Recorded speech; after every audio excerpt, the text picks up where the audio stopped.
So as of last night, and more like 4 a.m., I would like to say I finally cracked the code. In the past on this channel, I have complained numerous times about why my Sony A7 III hates me in autofocus, and I never understood it. I usually shoot an S-Log2 or S-Log3, primarily S-Log3 because I like the contrast boost, and when it comes to converting from S-Log3 to Rec 709, I kind of like what the outcome looks like, so then I have a little more room for grading. Can't really notice it in an 8-bit camera, but it's practice for when I get a 10-bit camera. So last night I did some research where I was like, hey, you know what, I want to figure out how to get less noise.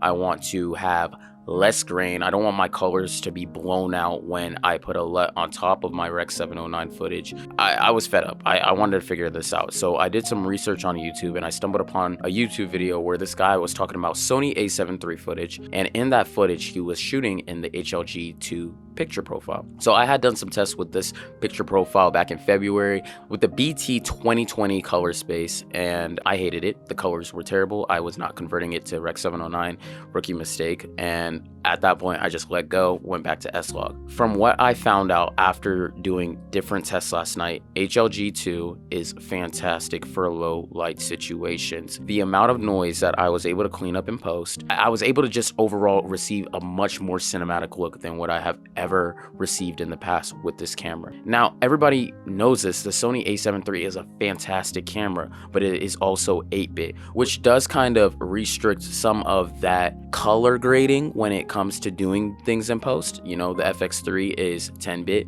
the Sony A7 IV is 10-bit, the FX30 is 10-bit. Most of these cameras that most filmmakers are using nowadays are 10-bit cameras. Me being able to use an 8-bit camera, I have to shoot with a picture profile that suits that, and HLG2 is fantastic.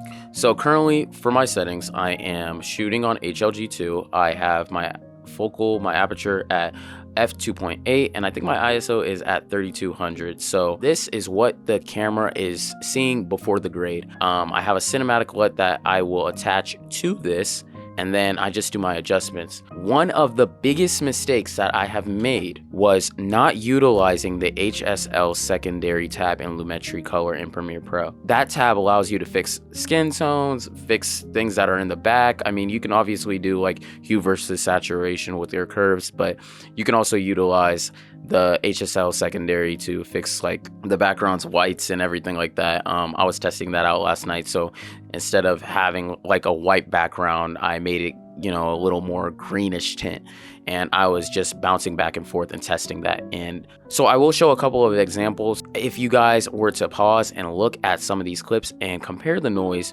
from what it looked like before and after, you will see that there is a huge noticeable difference. I will show another comparison of what it looked like when I first set up my shot. That was an HLG2, and then after I graded the image, that's what I got as a final outcome, and I absolutely love the colors. So I will also put that up as well. So in conclusion, why did I make this video? I think that you can shoot S-Log2, you can shoot S-Log3 with 8-bit cameras, but one thing that I have learned is HLG definitely does give you really good dynamic range and good with colors. The colors that do pop up sometimes look a little more magenta, but you can easily fix that while using the HSL secondary tab in Lomotey Color. One thing I also noticed, if you do shoot with S-Log2 or S-Log3, utilize that HSL secondary if you are already not doing so, because I was able to reduce so much noise. I was able to kind of retain a better image